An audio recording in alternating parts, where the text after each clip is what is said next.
The 2011 FIA World Touring Car Championship kicks off at Monza in Italy. The first two races in the European campaign under bright spring sunshine. Last year, race 1 and 2 won by Rob Huff. Race 1 here won by Ivan Muller as we get ready for race 2, who will be on top of the pile here for the second race in Italy. Hello everybody, Martin Haven and Matt Neal ready for coverage live of our second race in the FIA World Touring Car Championship. Cars heading out to the grid after the 15-minute repair time.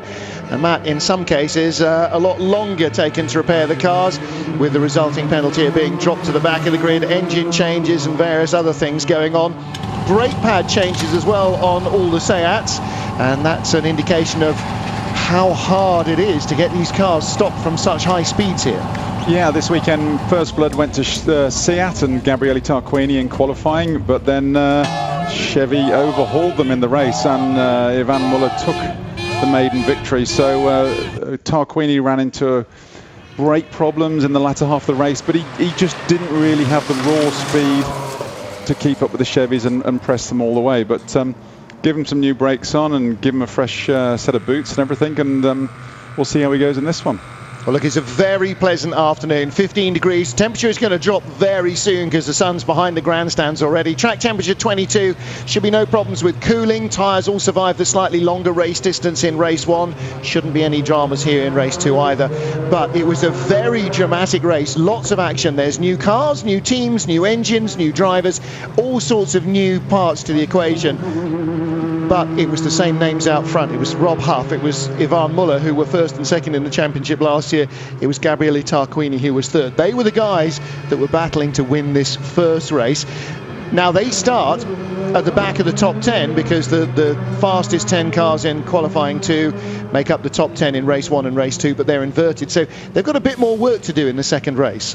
Oh, for sure. I mean, the second race is where the experience of the older hands really counts, and you'll get the likes of Tarquini, Muller, Huffy, Menu really sort of pressing on and coming through. And Menu had a rough race in the first one. He just seems to be the way he is at the minute, or the last year or so. He just, whatever he does, he's got the speed and everything. He just seems to turn the corner and things happen, you know, adverse for him. So yeah, Alexei Dudicalo had a problem with the car. It died, electrical failure in race 1, and he's left the pits, and it's now died again. I understand that Pepe Oriola is also having problems getting his car fired up. Gabriele Tarquini heads out. Fresh discs and pads. So Matt, this outlap is really important for him because the first time he calls on them in anger will be down in the first corner here, and boy, that peddler better respond because he's going to be, you know, 6 or 7 cars back from the corner. You see them, they're all just doing a quick practice start at the exit of the pit lane because the start is so critical, but they'll all be bedded, all the pads will be matched to the discs and everything, so they'll know roughly what it is, but he'll just sound them out and just give them a quick warm-up, get some heat into them on this outlap, and if they don't, they just give another tour through the pits and have another lap at it. Norbert Michelis starts on pole position. You can hear the Hungarian Barmy Army in the grandstand right alongside him. You can see the flags and hear the air horns, and now his Zengo Motorsport team have a double Hungarian element. Gabor Weber has joined, who's been racing in the Seat Leon Euro Cup the last few years, where Norbert himself started, and in fact they've bookended the grid because Gabor Weber's had to take the car out of Parc Fermé. He'll start down towards the back of the grid, not quite on the very last row. Norbert Michelis on pole from Alexei Dudicalo if he gets there. Alex McDowell, third place for the young British privateer. He was second in the independence category in race 1, in the top 8 overall. Pepe Oriola, he won the independence first race. He starts 4th ahead of Tom Coronel and Ricard Rydell. Then Alan Menu, Rob Huff, 7th and 8th. They were 3rd and 4th, or 4th and 3rd on the grid, and 9th and 10th. First and second in the first race, Tarquini and Muller. Oriola's car still not going. From 11th on down, you start both races in the same position. Unless you take your car out of parc ferme because it needs major attention, then you get dropped to the back of the grid. So all these other cars are in the positions in which they will have started race one. Gabor Weber had to started race one in 12th place, had to change the engine. He had to take his car out of parc ferme. So too Mehdi Benani, so too Isaac Tutumlu. So they have all been dropped to the back of the grid. But for Dudecarlo, well, it's a shame because he's really come on in his driving. I mean, that's been very evident here at Monza right from the start of practice.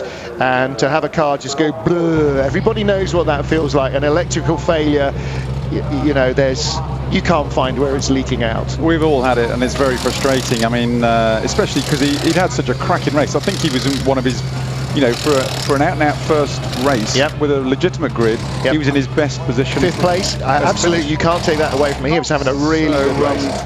Yeah, very frustrating. But you know, if they can get him back to the pits, whether he can get it started and get a go, but it's not looking good at the moment. Well, Ivan Muller, man on the outside the front row of the grid after qualifying. In the first start you're looking at in the inset, follow Gabriele Tarquini into the first corner. And in fact, both Muller and Tarquini gave away the race lead to each other twice. Huff and Menu colliding there. A little bit unfortunate. Tarquini trying to hang on to the lead, lost the car. Muller was in front. Muller then managed to outbrake himself at the chicane and had to hand the lead back to Gabriele Tarquini. Rob Huff moving up from eventually he went down to 12th place, I think, and then managed to work his way back up to second. And Alexei Dudecarlo, we are hearing again from the pit lane, it is an electrical problem for him.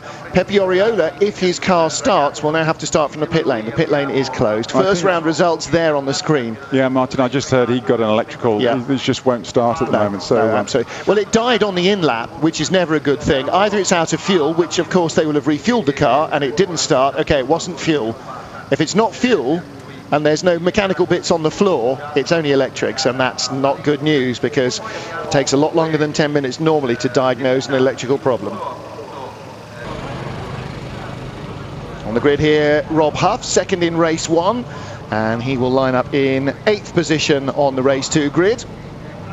Pole position man, the orange and black car you're looking at is Norbert Michelis, and alongside him there is a hole. It should have been Alexei Dudecarlo. He now will not start. And behind him on the grid in 4th place should have been Pepe Oriola. And even if he makes it to the end of the pit lane, which he has not yet done, he won't start on the grid. So 2nd and 4th are empty, which means Norbert Michelis, Alex McDowell, and then Tom Coronel, line astern on the left-hand side of the road, have nobody beside them at the start. It also means Ricard Rydell on the 3rd row on the inside has got a clear air right the way down to the first corner. Yeah. Well, you say that, however, Tom Coronel in a BMW behind Alex McDowell in a front-wheel drive Chevy will undoubtedly jink to his right into the gaps alongside to try and get by the Chevy, because the BMWs, as we know from a standing start, get away better.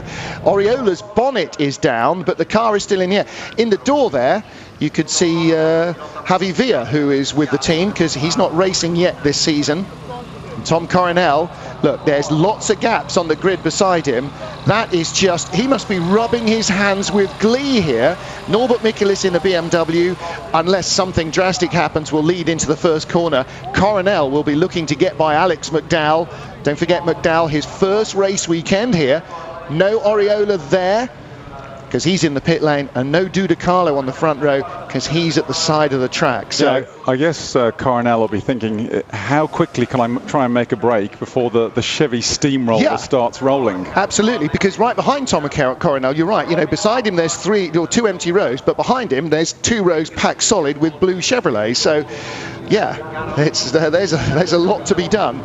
There's Richard Coleman, the boss of Bamboo Engineering, beside Alex McDowell on the grid. 2nd row for them. He's just proving your theory. He's reading his iPad in the sun. So yeah, well, you're asking about. Well, yeah, he's casting a shadow though on it, so you have to do that, otherwise you get the glare. So I talked to Alex after the race, and I said, "How was that then?" He said, "It was remarkably quiet. I mean, he was in the middle of a very frantic battle, but look, not a mark on the car." He said in British Touring Car Championship racing, often you're quite lucky if you get to the grid with all your wing mirrors still attached. So what are you trying to say? I think he's just found exactly what you told him to expect, which was a lot of very fast, very professional racer. Woo, there's Alexei Dudicalo, and that'll be the last we see of him in action, I'm afraid, this weekend. As we get ready to clear the grid, again, Norbert Michaelis hasn't quite nodded off, just little quiet moments of focus. He'll be collecting his thoughts, going through the start procedure, going through all the possible scenarios he's going to get at the first corner, thinking his way around that first lap, thinking what he's got to do with the car, warm it up, get the brakes warm, tyres warm, go through every issue he can. And the grid girls are a bit wasted on him, I'm afraid. He's got his eyes closed in contemplation. Green flag waved by our race director, Miroslav Bartok, and away go the field. Little bit of wheel spin, put a bit of rubber down on the road, and then try and line up on your grid spots. Try and make sure that you keep the heat in the tyres as well. What's his dash going red? Looks like he's got a little warning. Maybe it was just warning he didn't have enough revs on or something. Yes, it started green and then went orange almost immediately. Which normally means it's normally bad. Yes. That's the equivalent of having the bright orange warning lights on the dashboard that you used to have in old cars. Little gear indicator on the top right-hand side of your picture on the top of the dash. Second gear through the first corner there for Gabriele Tarquini, up to third as you sweep round the Curva del Biasone, or Curva Grande as it's otherwise known. And it's Norbert Michaelis in the orange and black BMW who leads the field round. Alex McDowell will line up behind him, third on the grid. Tom Coronel in the BMW will be fifth on the grid. And then 6th, 7th, 8th and 9th, to the disappointment of these guys, none of the Chevys are missing. So they'll all be there. 10th place will be that red and white Seat. Richard Coleman, his driver on the outside the second row, inside the second row of the grid, lining up third. Of course, he's had drivers on the front row before in the reverse grids. Darrell Young last year, a number of times up at the sharp end of the field for race 2 starts. And again, Alex understands very clearly that he said, you know, when Alain Menu came knocking in race 1, Matt, and wanted to go by, let him go. Yeah, because it's all about the independent trophy, and you're not going to score anything, and you're not going to make any friends in the paddock if you end up deliberately impeding other drivers. And he should know that, I mean, Menu would have been on a bit of a mission, so if he can let him through, drop him behind him, you know, he's going to be learning an incredible amount. He's still a young chap, so... Well, the other thing, of course, was Alex was in front of Menu, but with a big gap to the car in front of him, so you let Menu go by, bingo, free toe. Yep, there you go. He's thinking all the right things. There's your drafting buddy, and if Menu can make the holes, you just follow him through. Yeah, absolutely. So 10 laps of the Autodromo Nazionale di Monza in front of them. On board with Gabriele Tarquini, lines up on the 10th grid spot. Now going back to the Chevy internal politics, this will be, Huffy's going to be looking at this as a big opportunity, starting a row in front of Muller, and he's going to want to capitalise, he's going to need to capitalise on that. You know, he wants to sort of stamp his mark of equal speed and panache in the Chevy internal politics and sort of stay with him on the points scale. Well, I think he's pretty much comfortable in his position within the team, but you're absolutely right. He doesn't want to go away from even race 1 and 2. They are all the same, but it's the internal, you know, unwritten thing that... It's how you feel compared to how you think your teammates feel, really. Absolutely, 100%. Well, there's Alexei Dudicalo back with Jaime Puig in the yellow jacket and the Seat Sport engineers. And he's made it back, well, a long time before his car has, but even before Norbert Michaelis and the rest of the field start to form up. So he'll be watching from the pit, well, from the garage, in fact, his teammate, the Lukoil Seat of Gabriele Tarquini, who will start this race in 10th place. And were Tarquini to somehow manage to engineer a second podium of the weekend out of this, that would be some heck of an achievement. So we lost a couple of cars. Darrell Young's car caught fire in morning warm-up, didn't start. And Dudicalo and Oriola now starting from the pit lane with electrical problems. And Dudicalo will not take this start either.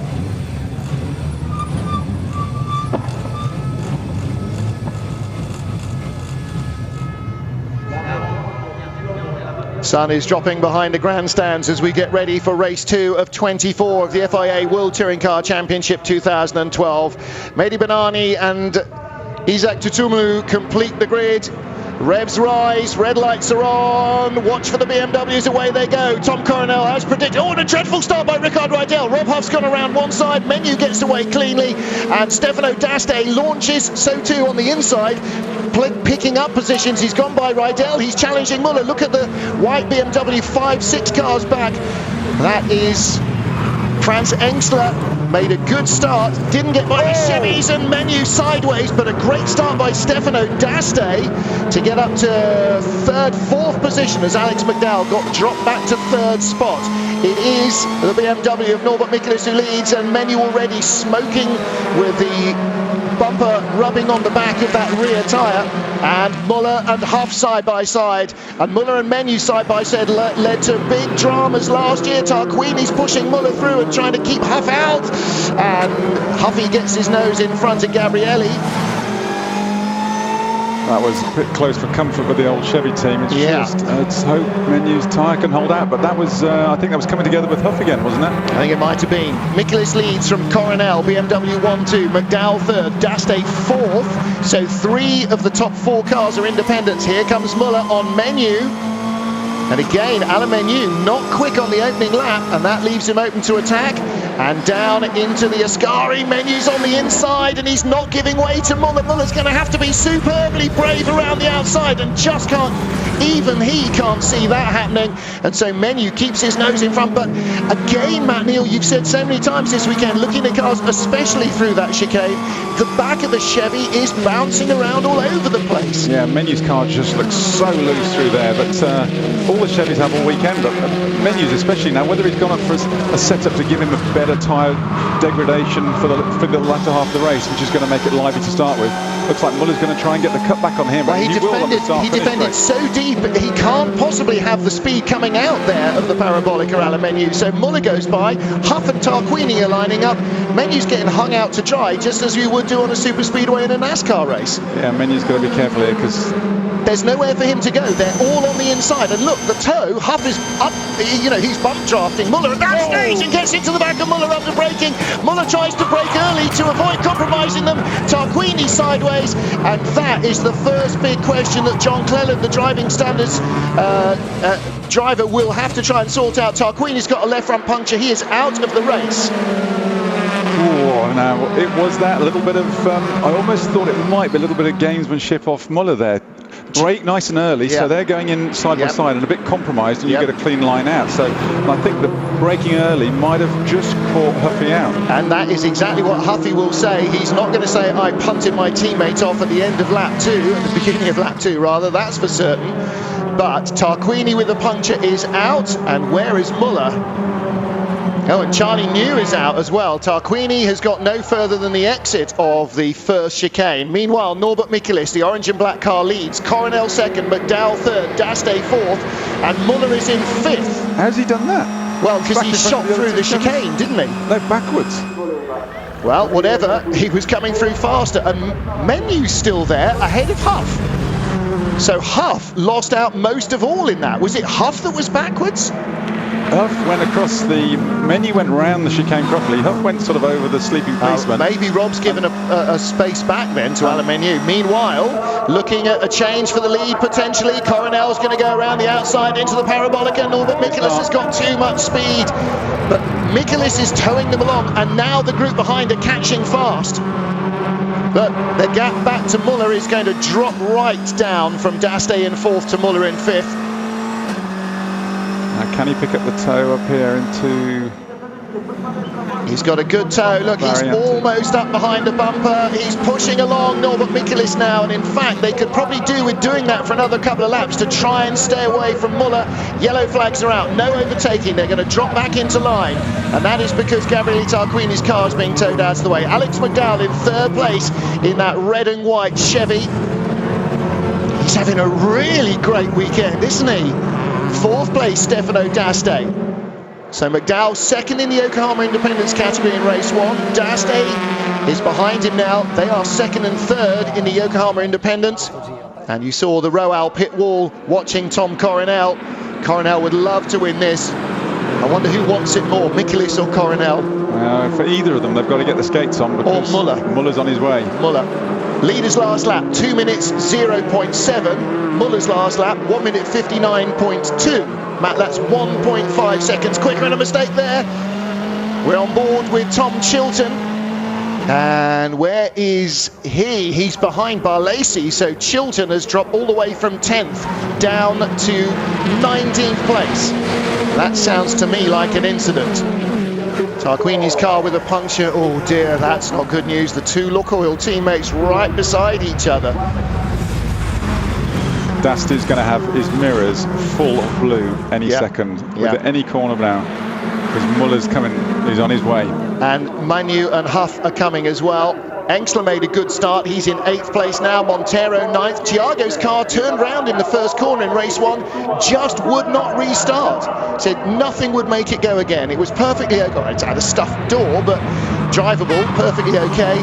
Couldn't get it to go. On board with Muller, that's the lead quartet right in front. And of course, Ivan is now picking up a tow from all 4 of these cars. He'll get sucked along by them. He'll be quicker than any of them. It's status quo because they're all in the crocodile, aren't they? So it's who dares to duck out to try and make an overtake. Coronel's going for it again. McDowell is defending hard. He stays on the inside, and that puts Daste under pressure from Muller. Daste goes outside. Muller will look inside. Perhaps not there, but perhaps he will. Daste's got his nose inside. That's a good bit of aggressive racing by Daste. McDowell gets a little bit of gas on the exit and just tucks into 4th ahead of Ivan Muller, but he's now got Muller, Menu, Huff. He'll want to let them by, but of course that means that Daste, second in the independence category, will then have 3 blue Chevys between himself and McDowell. There's no question Muller, Menu and Huff will want to get by Daste as well, though. And further back, that was Gabor Weber and James Nash and Ricard Rydell, 11th, 12th and 13th. Yeah, McDowell's getting a bit hung out now. Oh, goodness me. Mehdi Banani in there and Pasquale Di Sabatino. This is a battle further back. That's the leaders again now. Similar battle further back with his teammates. McDowell hanging on in front of Franz Engsler. This is still for 3rd in the independence category. Independent leader is our race leader, Norbert Michaelis. And Matt, with all this manic action, this is only lap 4 of 10. There's still a lot more of this to go. Here comes Muller. Huff's fastest lap. That's fastest lap of the day. So he's got the bit between his teeth on here now. 1:59.000. Fastest lap in race 1 was the 59.11 from Ricard Rydell. You can see that as they come out of Ascari, the cars squirm as they're trying to get they're hard in the gas as they're trying to get the power down to the ground, and it's looking for every possible inch of track. Muller's 3rd, up past Stefano Daste. Norbert Michaelis still leads from Tom Coronel, BMW 1-2. And now Coronel really needs to try and get the hurry up. He now sees that Muller is going to be looking at him next. Muller could end up winning both these races this weekend. We've still got half the race to go. Yeah, with only half distance covered, it's looking pretty ominous here for these two. And of course, as Coronel and Michaelis battle, they're not going as fast as they would do if they were running line astern and just getting on with it. And Muller is now with them. 1, 2, 3, 4, 5, 6, 7 cars, all in a crocodile. I mean, one thing for that Chevy is it's exceptional under braking. You know, that you can really see him close up sort of 5-10 meters each time. Well, this is the start of the race. Coronel makes a great start courtesy of the rear-wheel drive. Rydell, awful getaway, but watch the Chevys. Cars 1, 2 and 3, Tarquini will be investigated. Well, yeah, that's onboard view. This onboard view was from Muller.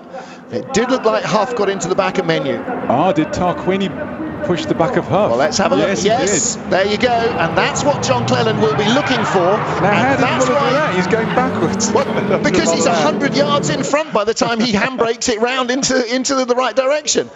Ooh, yikes. Well, now that onboard I want to see again. And that's Rob and Ivan. Oh, my word. Select first gear, carry on. See, he could have made a great rally driver were he not a single-seater race and a 10 times ice racing champion. He doesn't need to be a rally driver, but I tell you what, Sebastian Loeb might have had a thing or two to worry about if Ivan had gone on the loose. And we all might have had a thing to worry about if Loeb had been a touring car Racing driver, yeah, you're not kidding. I mean, you know, he started on tarmac. He could easily have been a touring car driver. Leaders all together halfway through the race. On board with Ivan Muller as he chases Tom Coronel right in front and race leader Norbert Michaelis. Muller, the race one winner. That BMW's got good terminal speed, hasn't it? You Yes. see him pull out in the second half. Now, look, Coronel's got the best run he's had so far. Muller is going to make it three wide. He's going to take the lead as well. He's alongside Michaelis. How does he find extra braking to get his nose back out of that hole that he'd almost got himself into? Coronel third, Muller second now. Norbert Michaelis. This is lap 6 of 10. There's Pauline Svart, Tom's girlfriend. That was good positioning from Muller. Yeah. Yeah. But he got down the inside of Michaelis and somehow found more braking to get himself back out of the way as Michaelis turned in at the apex. That's sensational braking. Yeah, Norbert's just got to keep a clear head here and just try and focus. It's going to be tough. This is where you do the Sammy Davis bit in the Italian jobs, where you just rip the rear view mirror off, because if you look behind you, you're lost. All you've got to do is drive the track, and this is when you've got to have that zen calm. It's just about the line, it's just about perfection. 5 laps of perfection. Muller's going to struggle to get by him, except on the straight. It's under braking, does it? The terminal velocity of the BMW just seems very, very good in the middle part of the straight. Michaelis again. It's all about line and length. Just covers enough as he come up over the brow that Muller can't get a run down the inside. But of course, that compromises both of them. And this is going to be very tense. Look at this. I mean, all the way down to Franz Engstler in 8th. That's that group of cars. One person gets it wrong, we're going to have a big, expensive car park. Muller goes outside. Michaelis goes, go on then. Oh, that's brave going around the outside of the parabolica. Oh, had to dab the brakes to cut back, but he has cut back. He's still in second. He's still in the tow. Here we go, on board now. That could have gone horribly wrong there. Menu and Huff towing up behind Coronel. Muller goes to the outside, and Michaelis will take this all day long and defend the inside line. Muller's got to get the full length of his car in front and can't. And Tom Coronel defends against Menu, who gets to the apex. He doesn't, but Coronel's going around the outside of Muller. Back up to second place momentarily. Wow, great racing. I thought race 1 was fun. I was going to say, don't discount Tom at the moment. Huff's gone by Stefano D'Aste on the last lap to get up behind, and Coronel again saying to Muller exactly as Michaelis does, okay, you want by? Long way for you, my boy. Oh, get out the way! Oh! Too late! Pedestrians shouldn't be on the racetrack. Do these pigeons not know? Oh, and again, Menu into the back of Muller. And now Coronel down to 4th and Huff all over his back bumper, and in the background you can see McDowell and Engstler battling for 7th and 8th, because D'Aste's got by McDowell. He did that several laps ago. D'Aste, McDowell and Engstler 2nd, 3rd and 4th in the independents category on the back of this little group. What a race! There are other cars involved, but I'm afraid we can't take our eyes off this, as you will understand. Here comes Muller again, and this time he starts earlier. And this time as he comes through Serralio, the left-hander, he's got the run, he's got the place, he's got the lead. And now Michaelis has to defend again. Well, applause from the Ivan Muller camp, as you might expect. Michaelis and the Hungarian Zengo team will be holding their breath now to try and stay on the outright podium. But here comes Menu, and here comes Coronel as well.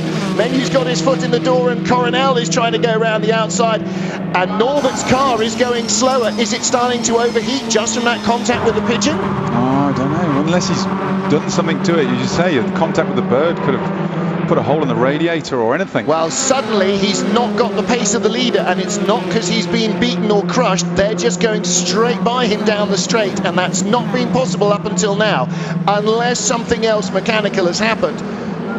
It certainly made a mess of the pigeon, but it's just possible that something has punctured the radiator, and his temperature might be soaring. Yeah. Well, air temperature shouldn't be too much of a drama. Oh, McDowell's up the inside. This 4-car pack now is 2nd in the Yokohama Trophy. No, it's not. It's for the lead, of course. Michaelis is the Yokohama Independent Trophy leader. McDowell is now up ahead of D'Aste into 2nd. D'Aste's 3rd. Engstler is 4th. Well, let's look at Coronel's pace on this lap, Matt. Is it that the BMWs are somehow running out of tyre in perfect conditions? There's the smoke. No, that's Cecchi. That's Cecchi. That's not Coronel, that's his teammate Alberto Cecchi, and Gabor Weber having a look at Ricard Rydell behind him as Cecchi is smoking. I think that's just a tyre rub. Wow. Muller leads, Menu second, Coronel third, Huff in fourth, then Michaelis, Daste, McDowell, Engstler. That's the lead four in the Yokohama Independence Trophy as well. On board with Rob Huff in fourth place. To get on the podium, he needs to get by Tom Coronel. Coronel doesn't defend there because Huff wasn't closing fast enough. Muller and Menu, no love lost here in Monza last year, and in Brno and a couple of other places now.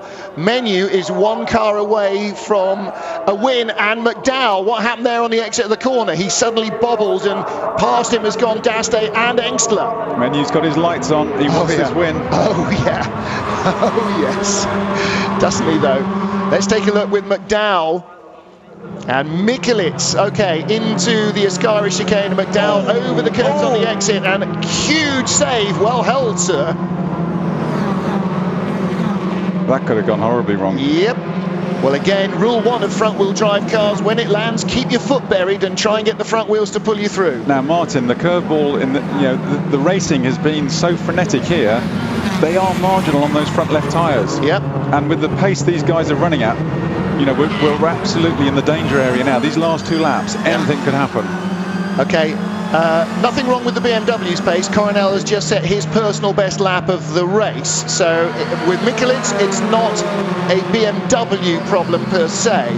Coronel is up behind Huff, and Menu is looking for a way by Muller. And do you know what? I think Ivan had better be very careful about where he places his car. A couple of times, Pasquale Di Sabatino ends his race in the pits. A couple of times, particularly in last season, Ivan stuck his nose inside a slightly sideways or slightly offline Menu and left him no room to deal with the problem. And as a result, Menu got fired off. Yeah, if Muller's offline, one was here last year. I'd certainly remember Brno as well. If Muller's offline anywhere, Menu's not going to cut him any slack. And that's why Ivan's trying to break away. Now, historically, the BM being rear-wheel drive, it should look after its tyres better and be a stronger sort of package at the moment. Those Chevys, they're still hanging on in there. Well, for all the racetracks we've been to where the track temperature's been 45, 50 degrees, and we've heard from all the front-wheel drive teams, oh, we'll have no brakes left after 3 or 4 laps. We've never yet seen where the front drive cars' tyres have gone off so badly that the BMWs just romp in front. What you've got at the start is pretty much what you got at the finish. Lap 9 of 10, 1 to go. Daste is now our Yokohama Trophy leader from Engstler and McDowell and Michaelis. Then Cecchi, still smoking, then Rydell, Weber and Oriola from the pit lane. Nash in front of Bernani, who started on the back of the grid as well. Oriola's progressed well. 12th position, he's in 7th spot in the Independence Trophy. Starting from the pit lane, once they got the car to run, not much wrong with it. Now, Menu's running out of options for Muller now. One was down into that first corner, so it's a limited amount of time here. That would have been the pass if you could do it. Of course, in the old days of the Monza slipstreamers pre-chicanes, you never made a pass at the beginning of the last lap because everybody would just tow past you at the end of the last lap. Question is, can he do him into Ascari? He can't get him at the Rogia. Muller's got that covered. Can he do him into the Parabolica? Thiago Monteiro pulls out of the race as well. That's a disaster for him. A wretched weekend for him. Chevy 1, 2, 3. There's a BMW there as well. Tom Coronel hidden by the Chevrolets, but he's there in 4th place. I know. Menu. Like he's on the limit in that thing. How the laser beams from his eyesight are not burning the back of Ivan Muller's car, well, I don't never mind having a go at Muller. He's going to struggle to hang on to it from Huff. Well, I don't think Huff's going to get quite close enough, but Coronel, he's 4th in a queue of cars. If he gets a good run out of Ascari, he might put his car down the inside into the Parabolica. Now, if Menu gets this exit right, he could still win this race. Oh, and and Tom's fighting, and look, immediately the Chevy's starting to pull away. They just land so well over those curbs. And the Royal team, has Menu got it? He's showing his nose. He's not got it. We don't want to see the pit wall. We want to see the race. Muller turns in front. Muller is going to win this. Double race win last year for Rob Huff. With the reverse grid, double race win this year for Yvan Muller. He won race 1, he wins race 2 in Monza. Menu second, Huff third, Coronel fourth, quicker than you can say it. Yokohama Independent Trophy win for Daste. Second is Engstler, third is McDowell, fourth is long-time race leader Mikulits. Alberto Secchi is fifth for Royal, sixth is Ricard Rydell, seventh is Gabor Weber, eighth Pepe Oriola. Wow. In fact, 6th and 7th Weber and Oriola in the Yokohama Trophy, because Rydell is not an independent driver. When Yvan was going backwards into that first chicane, I would have put my house on him not winning the race. Well, I'm sure he would have put his house on him not winning the race either, but it spun round the right way. I mean, that was the saving of him. He, using all of his years of car control, allowed it to spin round. Stefano Daste, an Italian winner. And don't think that the crowd are unaware of that, because there's no question that the commentator at the track here will have been singing his praises from the rooftops. Well, Yvan Muller, do you know what? You don't win a championship by luck, but you do need some luck. Look, Gabrielli getting a lift back with compatriot Stefano Daste. That's a nice little touch.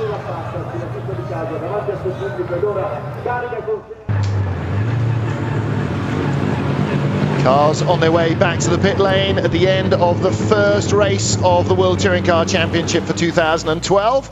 And as a second race, rather, end of the first race weekend. As in race 1, Yvan Muller is the race winner. And he now goes away from here with an 18-point advantage already over Rob Huff, his closest rival last year, and this. Alain Menu, second on the road in the second race. But for Muller, a double race winning weekend. Great start to the series for him. Well, you could barely wish for any more, could you? Okay, pole position maybe instead of second on the grid, but he only missed out on one possible point. So not a bad start. That's not a bad race. That was a fairly eventful 30 minutes there. Yeah, very, very exciting racing. Both races here in Monza. I mean, we talked about this actually, after race 1, Matt, when we were off air. We've come here with World Touring Car Championship, European Touring Car Championship, before that in the Super Touring era, the World Cup and the races here. You just don't get a dull touring car race at Monza. Nobody gets away, nobody can get clear. The slipstream means that it is overtaking central. Yeah, I remember when Jimmy Thompson cleaned up with 2 wins for Alfa a few years back, and it was just frenetic time, mega drafting, but just full of nail-biting stuff. And it started. Here we go. I don't know whether Tarquini calls it or not.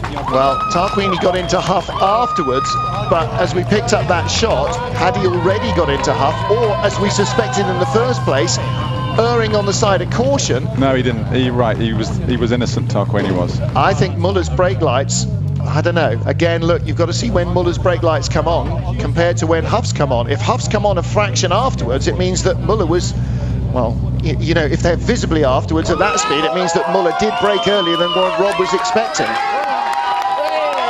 And Stefano Daste, hero's welcome as he wins for Vika Sport in the Yokohama Trophy. He let you straight through, didn't he? He let you straight through. So did Tom, and then they slowed up and you kept hitting it, and Tom came behind. Well, Chevrolet 1, 2, 3. I felt sorry for Tom. What a start for the reigning world champion. Yeah. As he said in race 1, it took him until race 8 last year to win a race. He's won 2 in the first weekend. Took him a while to pick up speed and maybe a little sting. He's saying nearly broke his arm when he got hit there because he went so sideways. There's Rob and Jazzy.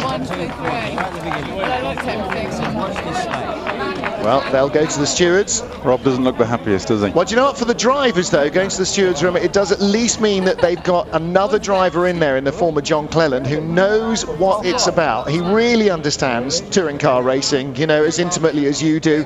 And so if then they come out and they've been penalised, actually, they've got a pretty good choice, a pretty good feeling at least that they were fairly dealt with. Well, let's hear now from our race winner. Ivan, congratulations. 2 victories here in Monza and a tricky race, that one. Especially somebody hit me very hardly. I think somebody forget to break it. And nowhere, I thought I will finish in the grandstand. Unfortunately,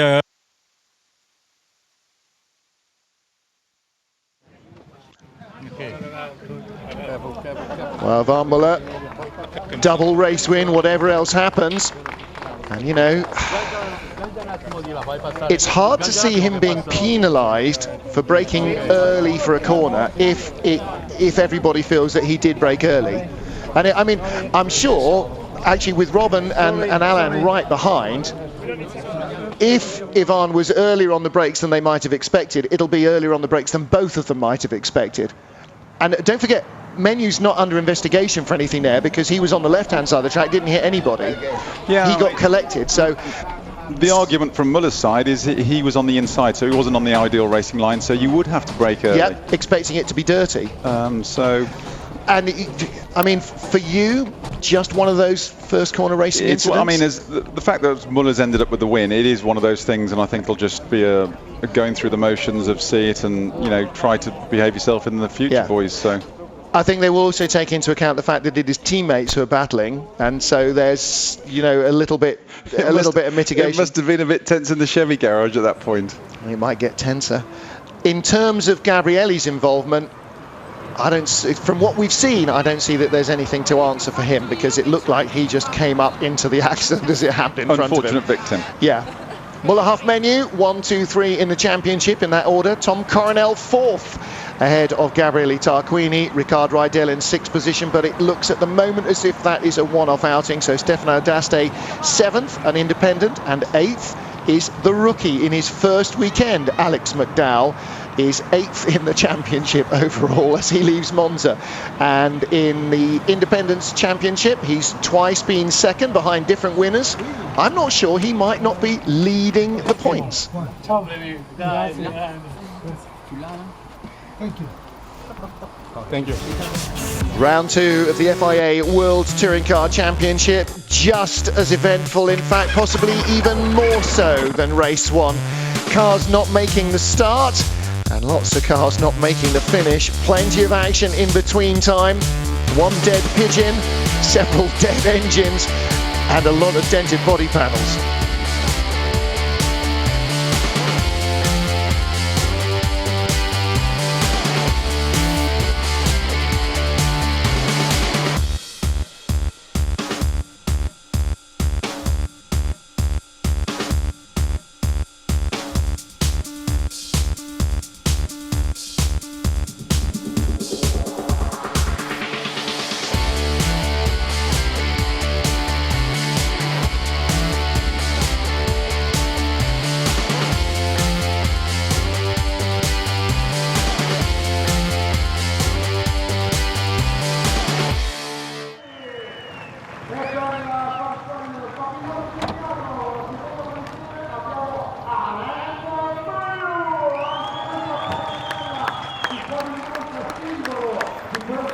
Coming out onto the podium, 3 Chevrolet drivers. 3rd place Rob Huff, 2nd place Alain Menu, and the race win for Ivan Muller.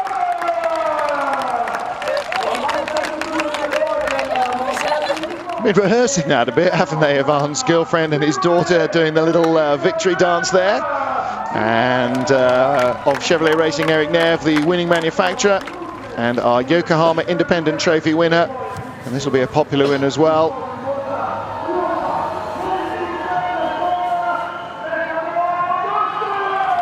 Stefano D'Aste being bigged up by the circuit commentator. He takes the Yokohama Independent Trophy win.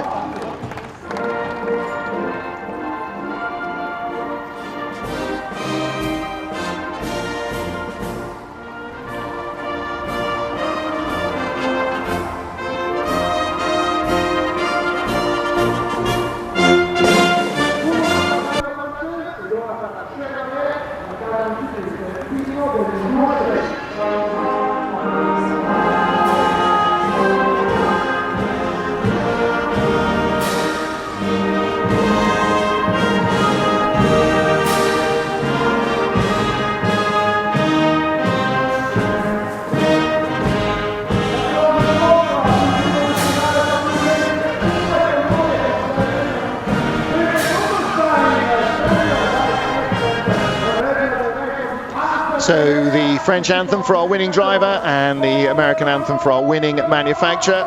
Trophies being presented by the Senior VP of sponsor Ansel. And if you're wondering what the trophy is, it's marking 90 years of the Autodromo Nazionale di Monza. On the left is the map of Monza, the banked circuit and the road circuit, all in all a 10-kilometer track, and the 0 beside it matching the size of the loop of the speedway. 9 at the top loop of the speedway map, and 0 alongside for the 90th anniversary. Monza opened in 1922. 30,000 people built the 10-kilometer racetrack in 3 months. Manufacturer's trophy being presented to Eric Neve of Chevrolet as the head of engineering, and the Yokohama trophy goes to an Italian presenter, to an Italian driver, Stefano D'Aste. You think he's pleased with that? Yes, I think he is too. Well, congratulations to all our podium finishing drivers. Don't forget, we will hear from the top 3 in a moment or two. And it's going to take a week or two to wipe the smile off Stefano D'Aste's face. Franz Sengstler was second in the Yokohama Trophy, third Alex McDowell, who was second in race 1. And the Yokohama winner in race 1, Pepe Oriola, finished in 7th place. Michaelis was third, Checchi fourth, D'Aste fifth, and Engstler sixth. I think Alex McDowell will be our Yokohama Trophy Championship leader after his first ever race weekend in the World Touring Car Championship. Didn't win either race, but he was on the podium in both. You can't argue with that. It's a great start to the season for young Alex McDowell and for Bamboo Engineering. Stefano D'Aste with a win, Ivan Muller with 2. As we said, that now puts him on to 23 race wins in his World Touring Car career. And Muller leads the championship from teammates Huff and Menu. Coronel is 4th. Tarquini didn't score in race 2, so slumps to 5th position. He was the championship leader after qualifying. Rydell's 6th, may not appear again. D'Aste then, top independent. And he's in 7th spot, ahead of Alex McDowell. And that's on overall championship points, not on Yokohama Trophy points. In fact, they're both scored 10 points, but D'Aste with a category win and a higher overall ranking has the nominal advantage there. Could be alphabetical, I suppose, but any number of different reasons why they're on the same points. And so that's a great start to a World Touring Car career for Alex McDowell. Bamboo Engineering driver, just turned 21 in January. Now let's get down and hear from our race winner. Ivan, congratulations. Maximum points from Sunday. You won that race, but at one point you were backwards on the circuit. Yeah, I was on any side. I saw the grandstand, then the track, then the other side, then I could bring the car back on the road, fortunately. And then I was worried for the tires, but most of the spin was in the grass, so it was a bit lucky. You had to work pretty hard to get past Norbert Michaelis. His defending was impressive from both Tom and yourself. Yeah, he was defending very well, and I think just one lap before I passed him, he hit something, and since that he lose a bit of power, and that gave me the opportunity to pass him. Okay, thank you. You're welcome. Well, there you go. You see, these guys see stuff. How did he see that he'd hit something? We saw it because we were looking at Norbert Michaelis when he hit that pigeon. Well, Alain Menu had to work his way hard up the order, and he came close to winning it. Alain, you had a disappointing race 1, so did that really fire you up for pushing really hard in race 2? No, I don't need that. No, do I? It's my job, and you know, I want to do the best I can every time. So you know, the cruise was great today. So it's a shame what happened in the first race, but the second race was good. Yes. The cars, as you say, are so equal. How can you make the difference between your teammates? It's very difficult because you know both Yvan and Rob are very good drivers. So you know, we are all at a very high level. So you know, that's how it is. You know. And 2012, is this the way you want to start? Is it a good weekend? No, it's not the way I want to start, do I? I don't want to be pushed by my teammate in that first race, so no. Okay, thank you. Thank you. Little quiet, I think, perhaps in the tent after the race. Luckily, everybody's rushing to the airport. Rob Huff, third position after a very busy weekend.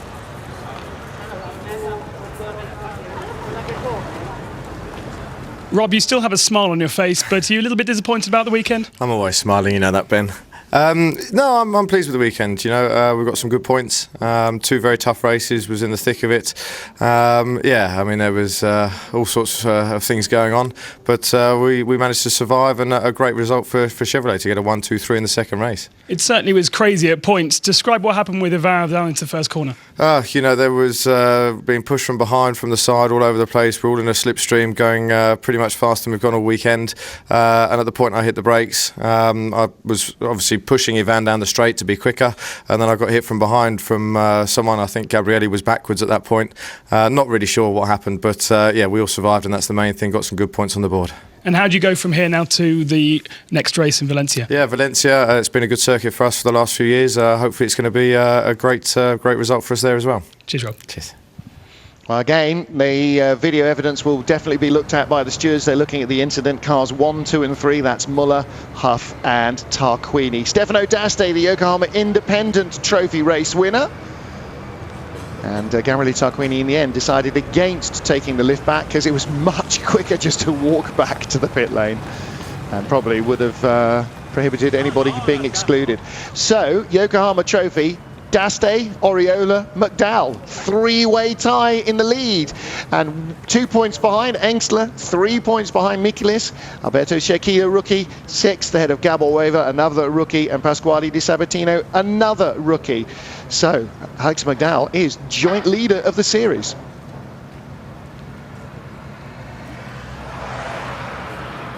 Well, some fascinating racing in the opening race weekend of the FIA World Touring Car Championship.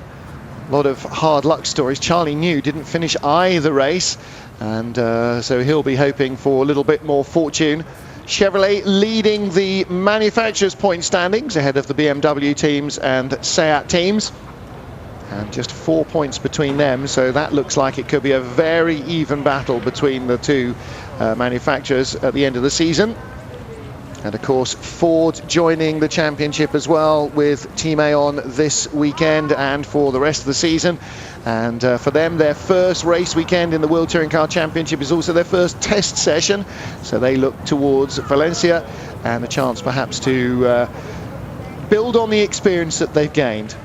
The sun is heading down below the horizon here as we bid goodbye to action-packed Monza from the opening race weekend of the World Touring Car Championship 2012. My thanks to Matt Neal for all his assistance, thoughts and words of wisdom.